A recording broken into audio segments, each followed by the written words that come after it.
شام کے شہر حلب کے مشرقی حصے میں بشار افواج اپنے پنجے مکمل گاڑ چکی ہے۔ روسی افواج اور ایرانی کرائے کے قاتلوں کے تعاون سے حلب کے سقوط کے بعد وہاں سے لوگوں کا انخلا ہو گیا ہے۔ مشرقی حلب کو سنی آبادی سے خالی کر کے بشار کے اجرتی قاتلوں کے ہاتھوں میں دے دیا گیا ہے۔ انتقام کی آگ اور خون خواری کے نشے میں دھت بشار رجیم، روس اور ایران نے مشرقی حلب کے بعد اب حلب کے مغربی حصے کو بھی لہو لہان کرنے کا آغاز کر دیا ہے۔ مغربی حلب کے سرحدی علاقوں میں بشار افواج نے جنگجو دستوں کی تعیناتی کا آغاز کر لیا ہے۔ حلب کے محاذ جنگ سے ملنے والی اطلاعات کے مطابق شامی فوج مغربی حلب میں الراشدین اور خان الاصل کے مقامات کی طرف پیش قدمی کی تیاری کر رہی ہے۔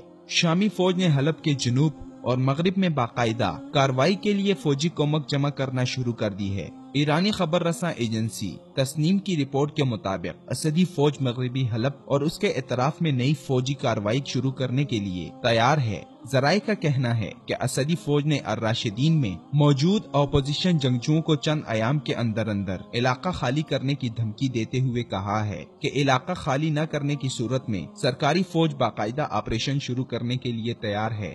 دوسری جانب مشرقی حلب میں بشار رجیم، روس اور ایران کے ہاتھوں قتل عام کے بعد مشرقی حلب میں بے گھر ہونے والے شہری بنیادی ضروریات کے فقدان کے ساتھ بدترین موسمی حالات کا بھی مقابلہ کر رہے ہیں۔ مہاجرین کو سر چھپانے کے لیے جگہ میسر ہونے میں شدید دقت ہے۔ شدید سردی کے موسم میں پناہ گزینوں کے پاس خیمے تک نہیں ہیں۔ شدید برفباری میں کھلے آسمان تلے زندگی کے کربناک لمحات گزارنے والے مہاجرین کے پاس اشیاء خوردونوش کی بھی شدید قلت ہے۔ انٹرنیٹ پر گردش کرنے والے دردناک مناظر میں خواتین، بچے اور ضعیفوں کی لاچارگی اور انتہائی بے بسی میں دیکھا جا سکتا ہے۔ یہ دل خراش اور آنکھیں اشک بار کرنے والے مناظر امت مسلمہ اور عالم انسانیت کے لیے سراپا سوال بنے ہوئے ہیں۔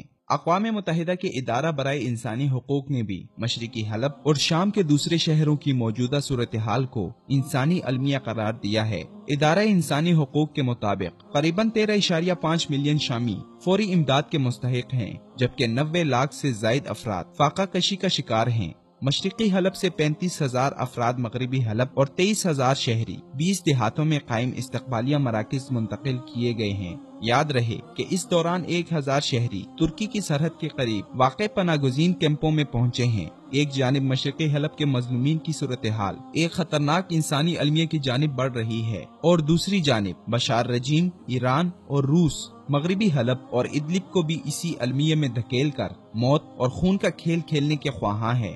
انسانیت کے ان سب سے بڑے قاتلوں کو انسانیت کے قتل عام پر کھل کر روکنے والا کوئی نہیں۔ یہ خون کے رسیا انسان نما درندے انسانیت کا خون چوسنے کے لیے کسی بھی انتہا کو پہنچ سکتے ہیں۔